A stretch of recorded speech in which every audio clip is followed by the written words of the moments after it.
riesgos, ¿no? El día de hoy vamos a hablar de alimentos integrales, nada más, un tema más relajado. Mitos y realidades de los alimentos integrales, porque luego tenemos esta idea de que si dice que es integral es bueno, ¿no? Entonces yo voy en el pasillo del súper y dice integral y pues prefiero el integral que el blanco, ¿no? Entonces siempre me han dicho que el integral es más bueno y el día de hoy vamos a desmitificar esto. Vamos a decidir si realmente este término integral es tan sano como normalmente se nos ha vendido esta idea. Antes de comenzar con el programa, quiero aprovechar para saludar a Diego Gómez, que sé que me está escuchando. Si no me está escuchando, espero que en la repetición lo haga. Sé que todas las mañanas me escuchas, Diego. Sé que te ha costado trabajo aprender a comenzar a dejar el azúcar en tu vida, pero estoy segura de que si lo haces vas a tener una serie de beneficios que ni te imaginabas. Me da mucho gusto saber que además no solo has entendido cómo hacerlo, sino que estás difundiendo esta información con tus compañeros de escuela. De verdad que es muy importante que hagas esta labor. Si a ti ya te cayó el 20 de que comer azúcar no es sano, qué bueno que estés pudiendo compartirlo con otros. Así es que, Dieguito, te mando un abrazo. No te conozco, pero sé que me escuchas, así es que, bueno, a seguir echando ganas, a seguir incentivando este no consumo de azúcares, ni en fiestas, ni en reuniones, ni en casa, sino el consumo de alimentos naturales y no procesados. Entonces, recuerda que si tu mami te dice que no puedes comer azúcar es porque te quiere, ¿sale? Es una forma de decirte que te quiere. Así es que, bueno, Dieguito, síguele echando ganas. Y bueno, el día de hoy vamos a platicar acerca de una serie de características de los alimentos integrales, para quién sí, para quién no, y cuáles serían estos mitos, y sobre todo, en qué lugar nos pone la industria con respecto a este término de integral. Para seguir con el programa, me gustaría que nos fuéramos con la siguiente sección. Pasteles, chocolates, pan, brownies, smoothies, ¡todo! Viernes nutricional y viernes social. ¡Woohoo! Les voy a compartir el día de hoy una receta riquísima, súper sencilla, muy fácil de hacer, y le tengo que agradecer a Betty Torres, una de mis queridísimas pacientes, que creó esta receta. La verdad es que no sé si la inventó, si la adaptó de alguna receta, si se la pasaron de algún lado, no sé dónde la sacó, pero Betty, me has ayudado a inspirar a muchos pacientes con esta receta, sobre todo aquellos pacientes que necesitan consumir una menor cantidad de carbohidratos por alguna razón. No es la condición de todos, pero sí de la gran mayoría de los mexicanos. Entonces, sobre todo cuando estamos buscando la pérdida de peso. No es el caso de todos, insisto, pero cuando no podemos comer, por ejemplo, harinas integrales o que no podemos comer una gran cantidad de carbohidratos, esta opción de flan es una excelente idea porque está buena, bonita, barata y además fácil de hacer. Así es que vamos a apuntar los ingredientes. Rosy, te la paso, está muy buena, está muy muy fácil de hacer. Vamos a necesitar un queso crema del que ya conocemos, de la marca que ya conocemos, normal, no necesitas que sea light, un queso crema normal, no el de 95 gramos, sino el grande, ¿sí? Normalito, un queso crema normal. Vamos a necesitar también una taza, es decir, 240 mililitros de queso cottage. También vamos a utilizar medio litro de leche. Betty utiliza deslactosada light, pero con que sea light es más que suficiente. Vamos a necesitar alrededor de entre 8 a 9 piezas de huevo. Sí, entre 8 y 9. Va a ser un flan grande, es como para una familia, ¿sale? Sí salen unas 6 porciones por lo menos. Vamos a utilizar alrededor de 10 sobrecitos de algún edulcorante, del que tú decidas, ¿sí?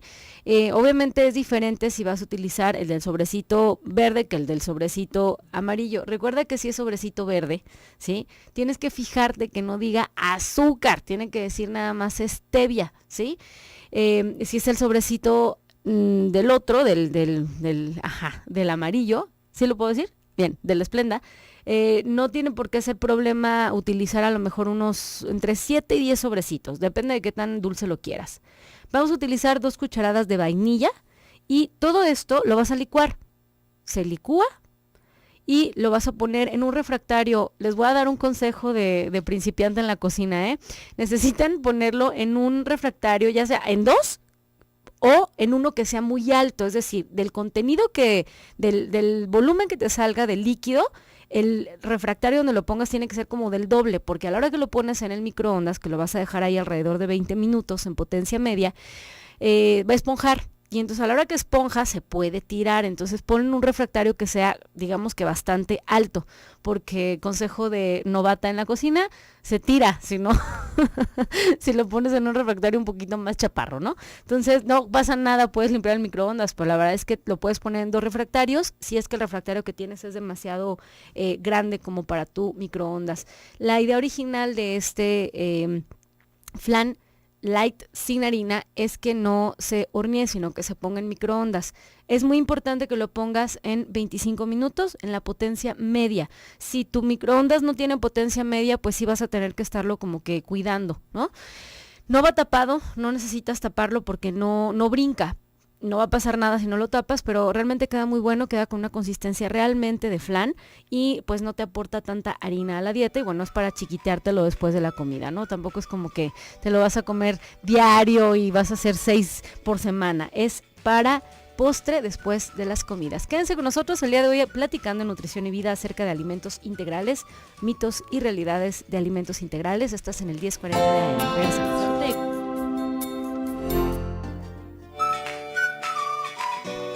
7:19 de la mañana, estamos de vuelta en tu programa Nutrición y Vida. El día de hoy platicando acerca de alimentos integrales, los mitos y las realidades de estos alimentos que nos han vendido la idea de que son lo mejor del mundo y que no pueden faltar en nuestra dieta y vivimos confundidos sin saber qué significa el que sea integral, pero pues seguro si dice que es integral es bueno, ¿no?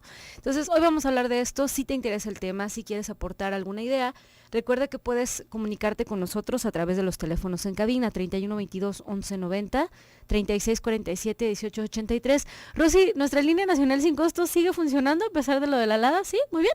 Así se marca igual, 01800 727 5420. Muy bien, muy buenas preguntas el día de hoy. Y a través del WhatsApp, recuerda que este teléfono está habilitado solamente hasta el día de hoy, de lunes a viernes. 333-822-3208.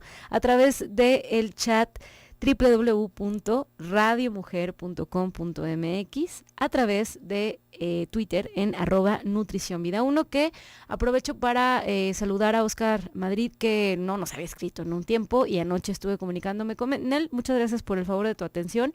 Puedes comunicarte también con nosotros a través de que sí funciona el 0800, muy bien, sigue funcionando, a través de nuestro correo electrónico nutricionyvida@radiomujer.com.mx. Les recuerdo que, porque tú lo pediste, se celebra el segundo evento de Radio Mujer en las playas de Vallarta. Bienestar, crecimiento y diversión, con 2 grandes en conferencia. Alicia Soltero con el tema La maravillosa capacidad de reinventarnos, y Blanca Mercado con el tema Ni princesa, ni zorrita, ni invisible. ¿Qué clase de mujer desea ser? Viaja, descansa y diviértete del 2 al 5 de julio. Los paquetes están desde 3,300 pesos por persona. Incluyen 4 días y 3 noches en hotel, todo incluido, y transporte viaje redondo. Date un tiempo para la recreación y reserva tu lugar desde 300 pesos. Para mayor información, 3647-0139 o 3123-2403. Recuerda que el hotel sede de este evento es el Hotel Occidental Nuevo Vallarta, y Radio Mujer y Promo Charters del Sol te invitan a este viaje que no te puedes perder. El día de ayer estaba escuchando a Alicia Soltero decir que para la información tienen que hacerlo directo con la operadora, pues no digamos que ni Blanca ni Alicia lo están organizando, ¿no?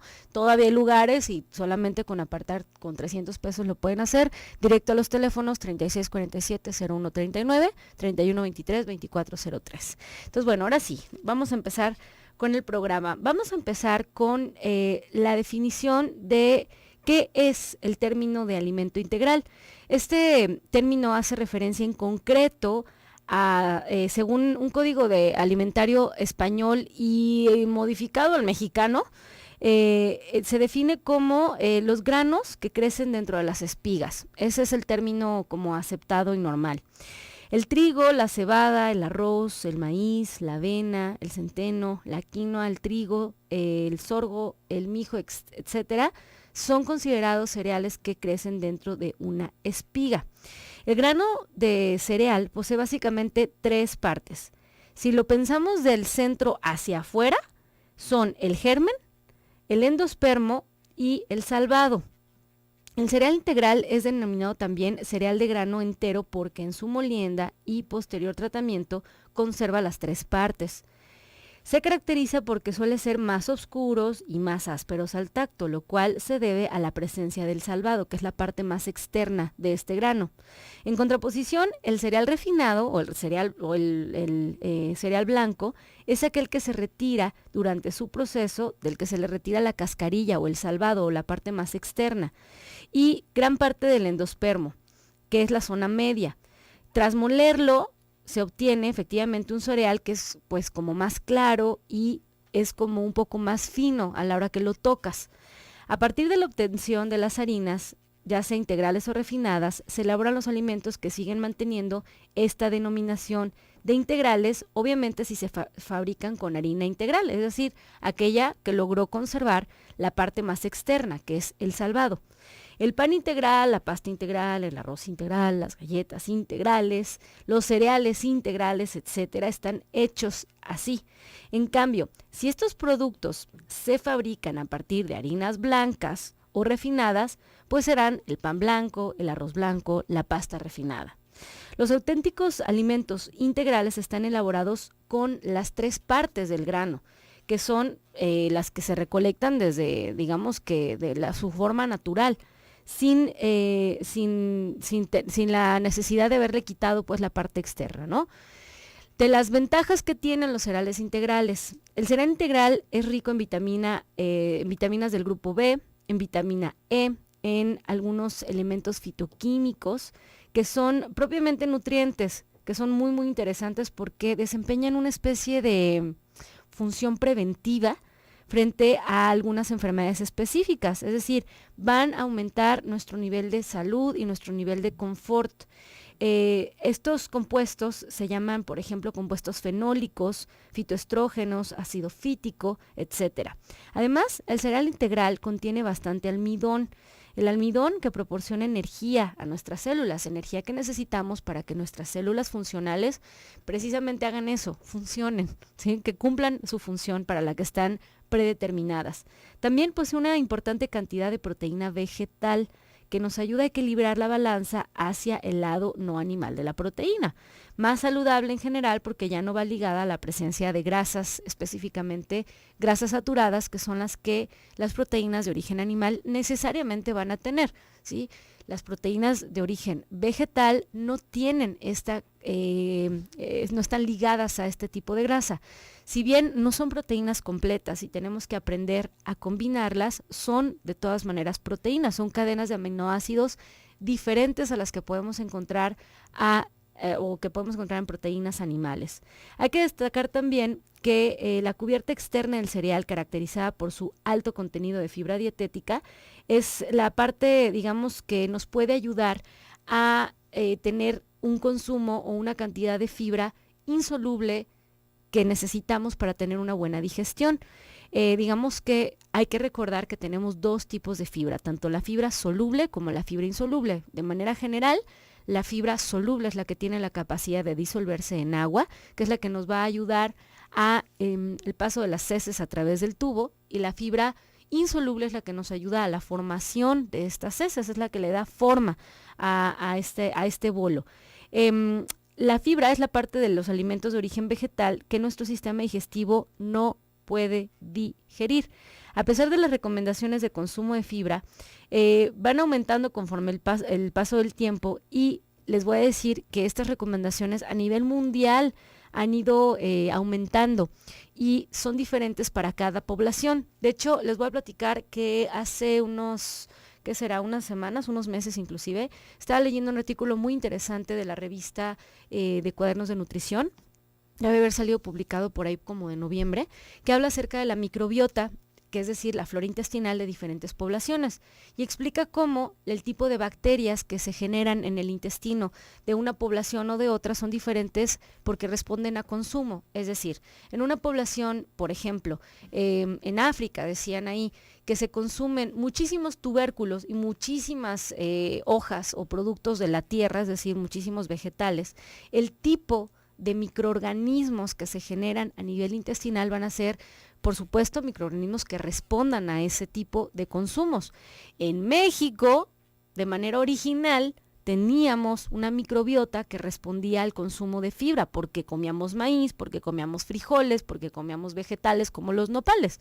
Pero conforme fuimos haciendo más agringadona la dieta, pues entonces tuvimos que ir adaptando, nuestro intestino se tuvo que ir adaptando al nuevo estímulo, es decir, a cereales que no fueran integrales, a poca fibra, a alimentos altos en grasa, y entonces se fue arruinando un poco la calidad o la cantidad o el tipo de microbiota que estábamos generando. Y entonces las recomendaciones de fibra, por supuesto, para cada población son diferentes. En México también va a variar dependiendo del género. En México, la recomendación de fibra según Organización Mundial de la Salud y según la norma oficial mexicana va de 25 gramos diarios para para hombres y 30 gramos para mujeres. Inclusive, hablar de una dieta alta en fibra habla de entre 30 y 35 gramos de fibra por día por persona. Ahora, el cómo se suman esos gramos de fibra en la dieta, pues va a depender de la cantidad de frutas, si las comes con o sin cáscara, de vegetales, dependiendo de cuál estés comiendo, de cereales integrales y si estás consumiendo algo extra de fibra en la dieta. Entonces, bueno, regresando al corte, vamos a seguir platicando acerca de las características de los alimentos integrales y de cuáles serían más adecuados o no adecuados para qué tipo de pacientes. Quédense con nosotros, estás en el 1040 de AM en Radio Mujer, el sexto sentido de la radio. 7:35 de la mañana, estamos de vuelta en tu programa Nutrición y Vida. El día de hoy platicando acerca de los mitos y realidades de los alimentos integrales. Me pregunta por aquí la señora Livia que no tiene micro, que si puede hacer la receta de flan que dimos al principio en Baño María. Por supuesto que sí, señora Livia. Las que saben me dicen que sí se puede, entonces puedes hacerlo. Bien, estábamos hablando acerca de las características de los integrales, de los cereales integrales. Les decía yo que la cantidad de fibra dietética recomendada para cada población es diferente, porque la microbiota de cada población es diferente por el tipo de consumo que haya. Que originalmente en México era otra porque el consumo era otro, bueno, pues también. Pero finalmente vamos a tener que entender que la recomendación es general. Finalmente, cada intestino también es diferente y tenemos que individualizar tanto la cantidad total como el tipo de fibra recomendada. No, la fibra va a ser recomendación para todos los pacientes. Si los pacientes traen algún tipo de problema, no es recomendación, que es justo lo que vamos a seguir hablando. Bueno, terminando con las características de los cereales integrales, también es importante decir que las cantidades de calcio, magnesio y potasio que nos aportan son cantidades muy altas. La calidad y cantidad de nutrientes y otros componentes de los cereales integrales los van a convertir en un aliado para mejorar la calidad de nuestra dieta y también para formar una parte preventiva para nuestra salud. Dentro de los beneficios también tenemos que el consumo habitual de alimentos integrales está relacionado con un menor riesgo de padecer algunos tipos de cáncer, especialmente cáncer de colon. Digamos que la mucosa que hay a ese nivel, en la última parte del colon, necesita tener estímulos sanos de fitoquímicos, como habíamos dicho. Si está en contacto con cereales integrales, se inflama menos, hay menos irritación, hay menos probabilidades de que se esté rozando con cosas que no debe. También va a mejorar el buen control de la diabetes mellitus, la diabetes tipo 2 especialmente, porque las oscilaciones de, digamos que de azúcar en sangre, van a depender de la cantidad de fibra que tengas en la dieta. Es uno de los factores que va a modificar los niveles de azúcar en sangre. Sobre todo va a prevenir su rápido avance en las etapas iniciales de una diabetes o de reciente diagnóstico, ya que la velocidad con la cual se absorbe el azúcar en sangre va a depender de la cantidad de fibra que tengas en el consumo. El alto contenido de fibra y su capacidad para absorber agua también aumentan la sensación precoz de saciedad, o sea, te hace sentir lleno más rápido y facilitan, por supuesto, la capacidad que puedas tener de seguir dietas bajas en calorías, por ejemplo, para los pacientes que necesitan pérdida de peso. Los alimentos integrales son un buen recurso en esta ocasión, que significa pérdida de peso, no porque aporten menos energía, sino porque se hinchan con los líquidos y producen la impresión de llenado y te dan menos ganas de seguir consumiendo más calorías, o sea, te llenan los alimentos integrales. Este mismo mecanismo va a evitar, por supuesto, problemas de estreñimiento al aumentar el volumen de las heces y con esto la frecuencia y la consistencia de las deposiciones. En este apartado es muy bueno hacer la diferenciación entre arroz blanco y arroz integral, que son totalmente opuestos en cuanto a su mecanismo de acción a nivel digestivo. El arroz blanco es claramente astringente y es muy apropiado para dietas suaves que se pautan en procesos, por ejemplo, diarreicos.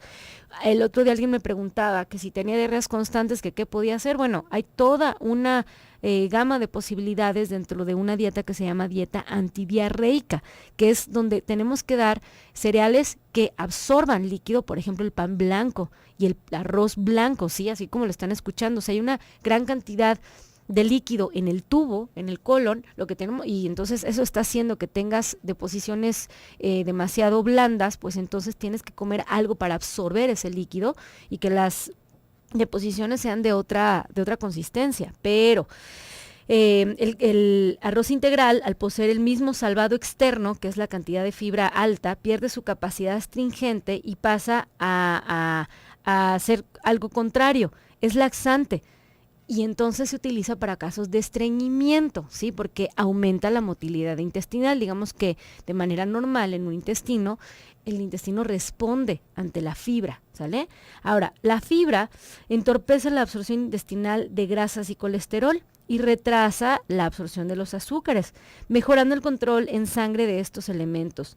Esto tiene como consecuencia, por supuesto, el menor riesgo de padecer enfermedades cardiovasculares, al reducir la cantidad de triglicéridos o colesterol en sangre.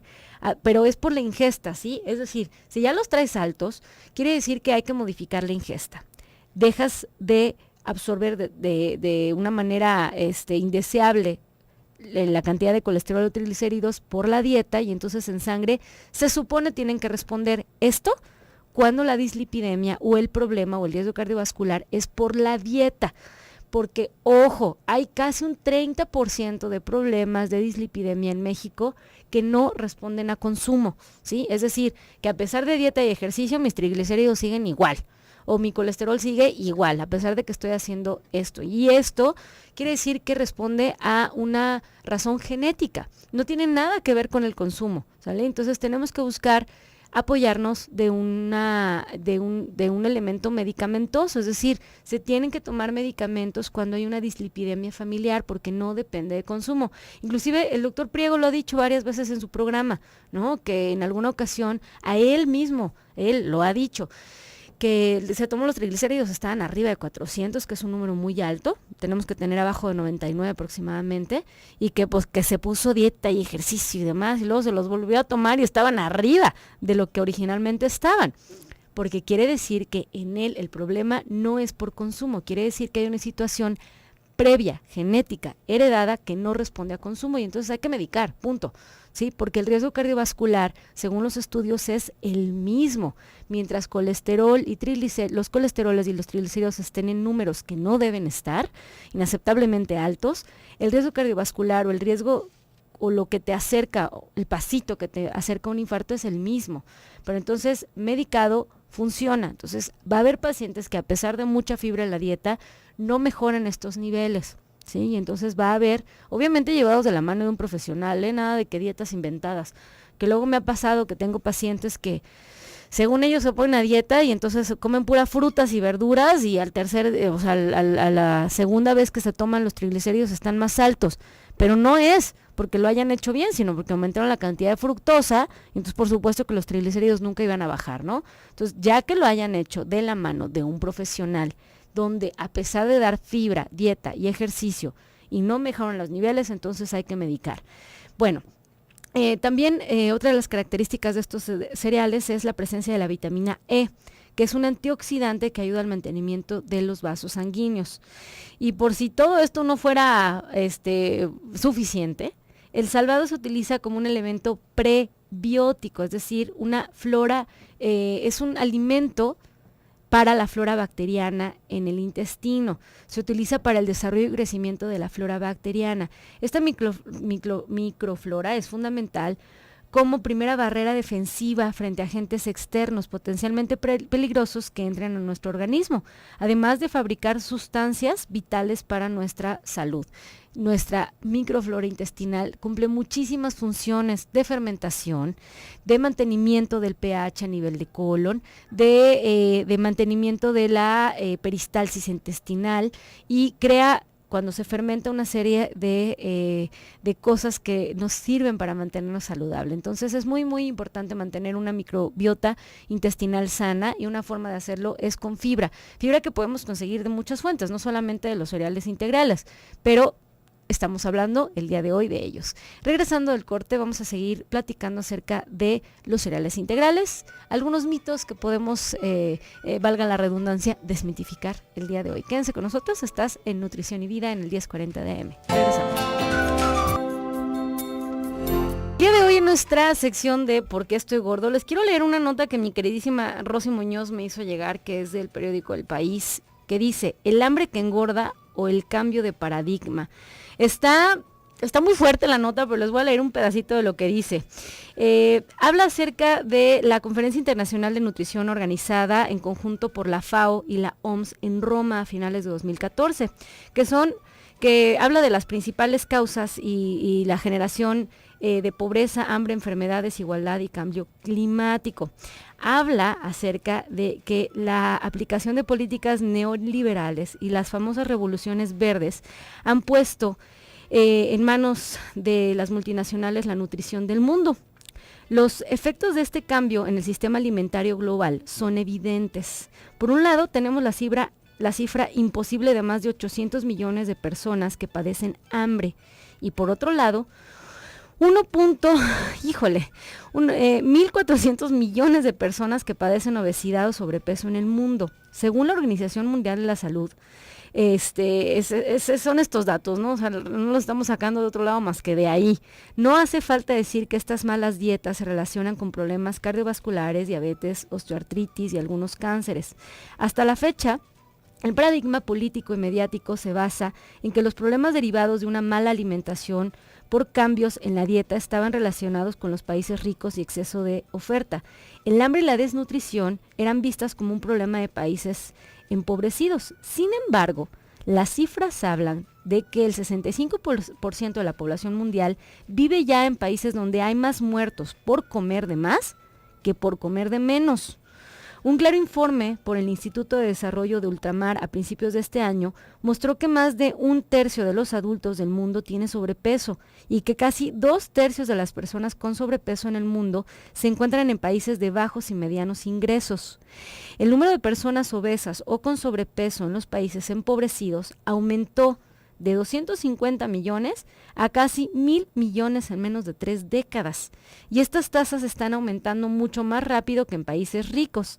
Así, nos encontramos con datos como que en Colombia el 41% de la población tiene sobrepeso, en Namibia el 21% de las mujeres tiene sobrepeso y en Zimbabue el 23%.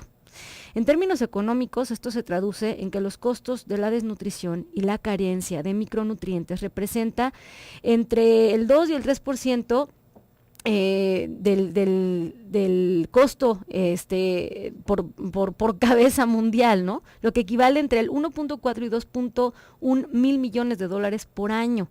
Aunque no se dispone de estimaciones globales de los costos económicos del sobrepeso y la obesidad, se calcula que el costo acumulativo de todas las enfermedades no transmisibles, es decir, las que están relacionadas con sobrepeso y con obesidad, ascendió alrededor de 1.4 millones de dólares en 2010. Les voy a dar un dato muy, muy interesante. Es muy importante entender que un cambio tan trascendental que amerita el replanteamiento por parte de organizaciones internacionales y gobiernos sobre las políticas y estrategias sobre el derecho de la alimentación.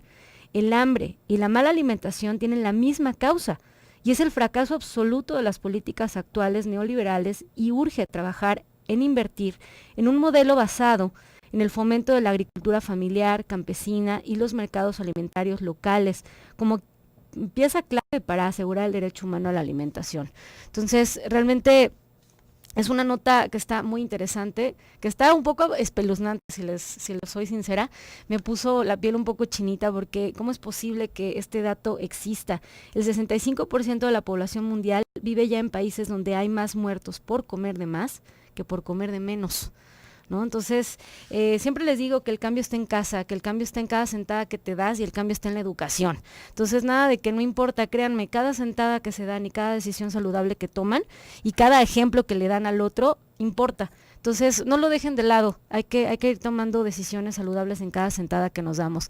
Así es que si tú estás escuchando este programa y ya te cayó el 20, por favor, difunda la información, esa es la invitación, difunda la información y que más personas puedan estar, digamos que teniendo acceso a información de buena calidad. Y bueno, vamos a seguir hablando de nuestros alimentos integrales, que si bien les decía que los alimentos integrales pues tienen muchísimas ventajas, también no quiere decir que sean milagrosos o que puedan curar o desaparecer enfermedades. Por ejemplo, hay evidencia suficiente para afirmar que el consumo habitual de cereal integral disminuye el riesgo de aparición de cánceres de colon. Sin embargo, esa acción profiláctica y preventiva en ningún momento es una acción curativa. Si el cáncer ya se ha desarrollado, los cereales integrales por supuesto que no lo van a curar. Tampoco es verdad que los cereales integrales por sí solos vayan a ayudarnos a perder peso.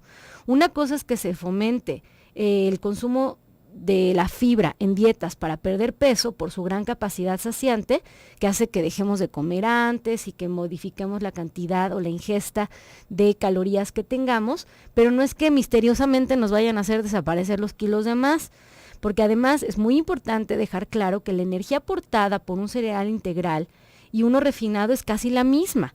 Son 339 calorías en 100 gramos de harina integral frente a 364 calorías de una harina refinada. Es importante también comentar que todos los beneficios señalados son, digamos que, hablados por personas que lo hacen. No se consiguen estos efectos en tomas aisladas, o sea, no porque comas un cereal integral una vez al mes vas a tener todos estos beneficios, es por un consumo recurrente de fibra en la dieta. Entonces es muy muy importante también entender que el consumo de fibra es según tolerancia en los pacientes, no es recomendación para todo el mundo. Tenemos que hacer hincapié en que las dietas tienen que ser hechas de forma individualizada, porque les voy a decir que con mucha frecuencia me topo con el caso de pacientes que empiezan con este cambio de vida y me dicen, ya, voy a ser vegetariano, ¿no? Y entonces en este cambio de ser vegetariano empiezan a consumir una cantidad de fibra que no consumían de un día para otro y empiezan con constipación, empiezan con distensión abdominal, empiezan con gases y empiezan con molestias a nivel intestinal. Ahora, también, si un paciente ha estado llevando durante mucho tiempo dietas que son con una mayor cantidad de fibra, también podemos tener problemas de absorción de hierro, de calcio y de zinc, porque digamos que si la cantidad de fibra es demasiada, se crea una especie como de capa. Ya dijimos que inhibe la absorción de colesterol y de azúcar en la dieta, pero también puede inhibir la absorción de ciertas vitaminas cuando está con dietas demasiado altas, que es el problema que a veces algunos pacientes vegetarianos poco responsables tienen una dieta exageradamente alta en fibra durante mucho tiempo y empiezan a inhibir la capacidad de absorción del calcio de la dieta a nivel de tubo digestivo y entonces empiezan con problemas de osteopenia y dices, ¿pero cómo? Si él es tan sano, pues sí, pero no está siendo un sano responsable, está comiendo más fibra de la que debe y no está dejando, digamos que está creando una barrera para la absorción tanto de hierro como de calcio, que es una de las razones por las cuales en algunos pacientes que no están llevando una dieta vegetariana responsable, pues encontramos anemia, porque el calcio y el hierro se van a absorber a nivel de intestino. Entonces, va a ser muy importante pues que si decides empezar a llevar un estilo de vida saludable, empieces a consumir fibra, pero que lo hagas de la mano de un profesional, porque hay varios tipos de fibra y hay relaciones entre el consumo de esas fibras que van a tener que ser adecuados al paciente según la patología. O según las condiciones específicas de ese paciente. Así es que bueno, espero que les haya servido la información, no es para todo mundo. Ahora, nos dicen por aquí a través del chat, nos dice Melissa, dice, ¿me puedes recomendar alguna marca de proteína en polvo? Pues depende, Meli, para qué la quieras. Hay muchísimos diseños de proteínas, hay proteínas que son altas en carbohidratos, que a lo mejor un paciente que está haciendo una gran cantidad de actividad física los necesita, o para un niño que está en desarrollo.